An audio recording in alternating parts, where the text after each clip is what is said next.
Welcome back. So listen, when we talk about healthy cooking, we sometimes think about things we should restrict from our plates rather than what we should add more of. Our next guest is about to change that. In her debut cookbook, Big Bites, she offers an abundance of comforting and nourishing recipes. Joining us today is chef and social media sensation, Kat Ashmore.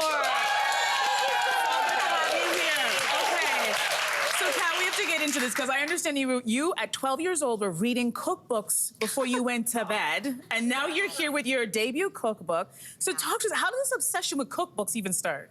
Well, I like to eat, which I think is wonderful. But really, I just always felt like cookbooks were such a comforting story to read. Like, they always have a happy ending, first of all. And they are just cozy, and I just love to escape into those types of stories. And Martha Stewart was one of the first cookbooks that I read as in like 8th grade, and I would bring them on vacation with me, and my brother would be like, what is, and I thought it was normal. I didn't know it wasn't normal. And my brother was like, we don't have a kitchen, we're in a hotel. Why are you bringing 5 cookbooks? And I was like, mind your own business. But you know, now here we are. Look at you now. The obsession is real. I mean, we've come full circle, so. Okay, we're gonna dive into some of your popular foods, and we're gonna start with a great salad called the Fall Farm Stand Salad. So what goes into it? So listen, we call it the Fall Farm Stand Salad. It is great year-round, but we are talking about wintry greens. So we've got kale and shaved Brussels sprouts. These are nice hearty greens that are gonna stand up well in the fridge. So even dressed, the salad will last a good 5 days. Oh which my is gosh. like speaking my language, right? And all of my Hungry Lady salads, the whole chapter is like big meal in a bowl salads with tons of flavor and texture. Like, so good. This is not a sad salad. Oh, it's not. Yep, it's got butternut squash and apple and goat cheese, and then the dressing is a fig vinaigrette. So you use a little bit of fig preserves as the base of the vinaigrette, so you get that. It's amazing. It's Good. So, Kat, you mentioned that one of the big reasons you blew up was the Hungry Lady salads. Yes. Like, what does that even mean, and why do you think they resonated so much? Well, it's funny because I just sort of casually called the salad the Hungry Lady salad, and then the internet went insane, and I was like, this is my personality now, apparently. So here we are. I think that people loved it because it was January, and I was looking around. Everyone is like, New Year, new you. I want to fit in my clothes. I want to feel better. But I'm like, okay, there are places to go if you want to be keto, places to go if you want to be paleo, places to go if you want to be vegan. But what if you just like want to eat better? Yes. Like, what if you just want to feed your families better? You want more veggies, more nourishing stuff. Yeah, maybe fit in your clothes better, but you don't want to diet. Like, where did those people go? Yeah. And I was like, this is where I Amazing. come in. Love it. We are here for it. Yes. So your next dish is called Mostly Spinach Dip. Tell us about it. So I feel like spinach dip is one of those things where if you don't know what to make when people are coming over, you're like, I'll just make spinach dip. Everybody loves it. The issue with spinach dip is that one of my pet peeves is when I am hosting and people fill up on appetizers, then they're not hungry for what? For the meal that you spent all of this time on, right? And like Martha would always say, like, just little bites. You don't want people to be full.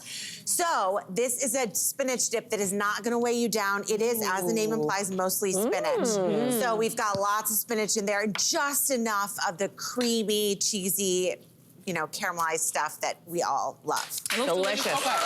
So, Kat, what do we serve that dip with, though?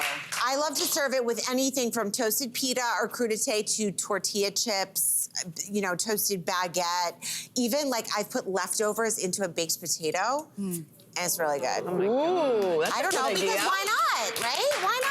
I love in your book that you say that no food is clean or dirty. I think that's really important. Can you just talk a little bit more about that? Yeah, it's not always a popular thing to say because people are like, you can't be eating this. You know, one day, you know, kale is magic. The next day it's poison. It's like, who can possibly keep up, right? I don't believe that there are good and bad foods. It's not the language I use with my family. And I just don't think that it's, do you like the food? Oh my God. I'm so glad. You're talking about my dip. I am so glad. You got the meatballs. That is the response I want. Sorry, I'm listening, Kat. That is the response I want. Believe me, I would have it no other way. But I just know for myself, I've gone through times where I'm like, I'm gonna eat no sugar because sugar is bad for me. Guess what I think about 24/7? Sugar. Sugar. Yep. what you resist persists for me, right? So if I'm like good, bad, this, I'm just gonna obsess over it. So like, let's just chill out, okay, first of all. And just like, you can have your chips, but I'll have my chips with like cottage cheese and salad and stuff. So it's just part of the meal. It's no big deal. It's no big deal. All right.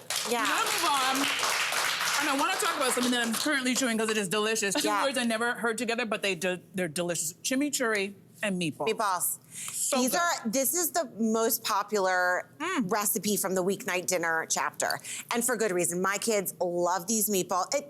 Everyone loves meatballs, right? There's just something about putting meat into a ball or a stick that just makes it more fun. So true. But these have You see what I was eating now? really, I know, aren't they good? And you can make them really small with toothpicks as like an appetizer. You can freeze them ahead, but they have just a quick, fresh chimichurri sauce, which is like a fresh herb sauce, garlicky, acidic, all the things. And you fold half of that into the meatball batter. It's so That is good. really, really So good. that you're flavoring it from the inside out, and my kids go crazy for these. We're gonna jump straight to dessert. It is something that you call the chocolate Earl Grey.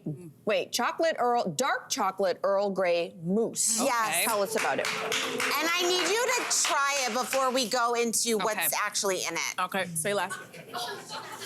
Oh, it's like gorgeous, like nice, pudding, nice texture. fluffy. Nice, right? Yes, I don't what's taste it- the Earl Grey, do you?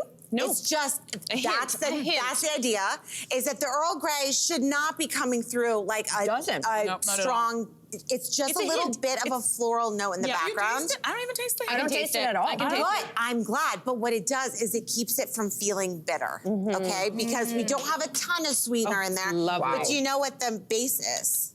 It's tofu. No. Wait a Did you second. just say? I gotta give this another taste. This is tofu? It's Never silken would've known. tofu. Never would have known. That's why I didn't tell you first. Yeah, never. I know am what I'm making doing. everything tonight. And it's the easiest mousse you will ever make. You just put it in a blender. It's easy. First of all, thank you for taking those cookbooks on that vacation. I don't care You're what you welcome. said. This is fantastic and so delicious. Thank you so much for stopping by. Thank you so much. You're the best Big, guys. Big Bites is out now. And studio audience, guess what? You're all going on with a Hey there, what did you think? Drop your comments below and join the conversation. And don't forget to like and subscribe so you can find more on everything from food and fashion to pop culture and current events. See you soon.